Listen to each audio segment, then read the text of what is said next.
L'activité partielle de longue durée, ou APLD, est mise en place pour aider les entreprises à faire face à l'impact de la crise sanitaire Covid-19, afin de préserver les emplois et de sauvegarder les compétences des salariés. On en parle tout de suite.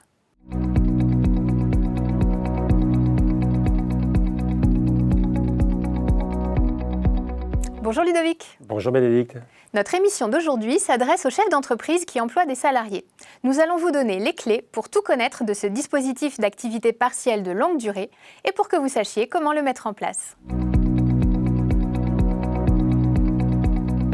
L'APLD est un dispositif de soutien à l'activité économique qui offre la possibilité à une entreprise confrontée à une réduction durable de son activité de diminuer l'horaire de travail de ses salariés et de recevoir pour les heures non travaillées une allocation en contrepartie d'engagement, notamment en matière de maintien en emploi. Son accès est conditionné à la signature d'un accord collectif. La PLD est donc une alternative au licenciement économique pour soutenir les entreprises qui connaissent certes des difficultés durables, mais qui ne sont toutefois pas de nature à compromettre leur pérennité. Il faut savoir que ce dispositif est accessible à toutes les entreprises, quel que soit leur secteur d'activité ou leur taille. Alors comment, en tant qu'employeur, pouvez-vous bénéficier du dispositif d'APLD ? Il vous faut pour cela conclure un accord collectif d'entreprise ou vous rattacher un accord de branche étendu. C'est le cas déjà dans la métallurgie et les bureaux d'études. Et qui dit accord d'entreprise dit négociation. Si votre entreprise est dépourvue de représentants du personnel, vous pouvez proposer à l'ensemble de vos salariés un projet d'accord que vous soumettrez par voie de référendum. En préambule de l'accord, en tant qu'employeur, vous devez présenter un diagnostic sur la situation économique et les perspectives d'activité de votre entreprise. Ce diagnostic pourra retracer les difficultés économiques rencontrées, telles que la perte de chiffre d'affaires, les difficultés de trésorerie, les baisses de commandes ou encore les menaces pesant sur l'emploi. Il pourra s'appuyer notamment sur les études économiques menées au sein de la branche, dans le cadre d'un diagnostic partagé avec les partenaires sociaux. Nous vous recommandons de prévoir des indicateurs objectivables, comme le chiffre d'affaires ou le taux de rentabilité. Outre le diagnostic, l'accord doit obligatoirement mentionner 5 informations. Premièrement, la date de début et la durée d'application du dispositif. L'accord sera conclu pour 24 mois maximum. Deuxièmement, les activités et salariés auxquels s'applique le dispositif. Troisièmement, la réduction maximale de l'horaire de travail dans la limite de la durée légale de 35 heures. Cette réduction ne peut pas être supérieure à 40%. En pratique, les salariés devront donc continuer à travailler au moins 21 heures par semaine, soit 60% de la durée légale.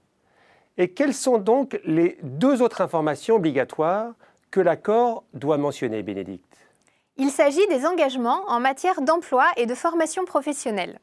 Il est recommandé que les périodes chômées soient mises à profit pour conduire des actions de formation ou de validation des acquis de l'expérience et pour maintenir ou développer les compétences des collaborateurs.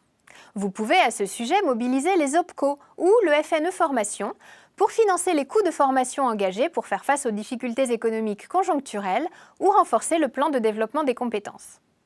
Enfin, l'accord doit mentionner les modalités d'information des organisations syndicales des salariés signataires et des institutions représentatives du personnel sur la mise en œuvre de l'accord. Cette information a lieu au moins tous les 3 mois. Mais ce n'est pas tout, Ludovic. L'accord peut également prévoir d'autres informations. En effet, Bénédicte, il peut prévoir également, sans que cette liste soit limitative, tout d'abord les conditions dans lesquelles les mandataires sociaux, les actionnaires et les dirigeants salariés exerçant dans le périmètre de l'accord fournissent des efforts proportionnés à ceux demandés aux salariés pendant la durée de recours au dispositif. Bien que cet élément soit facultatif, les directions régionales de l'économie, de l'emploi, du travail et des solidarités, les anciennes directes, sont sensibles à cet élément. D'ailleurs, certaines branches, comme les bureaux d'études techniques, l'ont déjà intégré dans leurs accords. Et je terminerai avec les 2 autres informations que peut encore prévoir l'accord d'APLD. Tout d'abord, les conditions dans lesquelles les salariés prennent leurs congés payés et utilisent leur compte personnel de formation avant, ou pendant la mise en œuvre du dispositif. Et enfin, les moyens de suivi de l'accord par les organisations syndicales. Alors concrètement, quelles sont les prises en charge ? Le salarié perçoit une indemnité horaire versée par l'employeur correspondant à 70% de sa rémunération brute, avec un plancher à 8,11 € et un plafond à 32,29 € par heure. L'employeur peut néanmoins décider dans son accord de maintenir une rémunération plus importante. Quant à l'employeur, l'État lui rembourse pour chaque heure indemnisée une allocation représentant 60% de la rémunération horaire brute du salarié. Notez bien qu'à partir du 1er juin 2021, l'activité partielle de droit commun, de courte durée pour le cas général, sera indemnisée 36% de la rémunération horaire brute.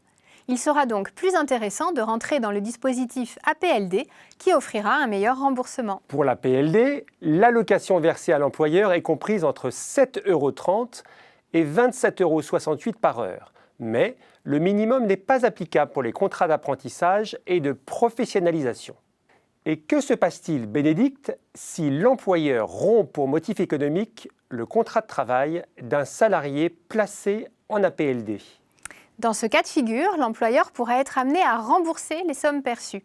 Néanmoins, ce remboursement ne sera pas exigible si les perspectives d'activité se sont dégradées par rapport à celles prévues dans l'accord collectif ou dans le document de l'employeur.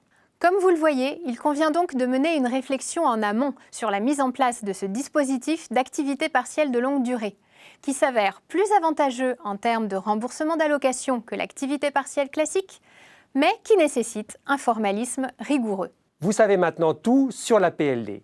Rendez-vous le mois prochain pour une émission consacrée au salariat déguisé. À bientôt!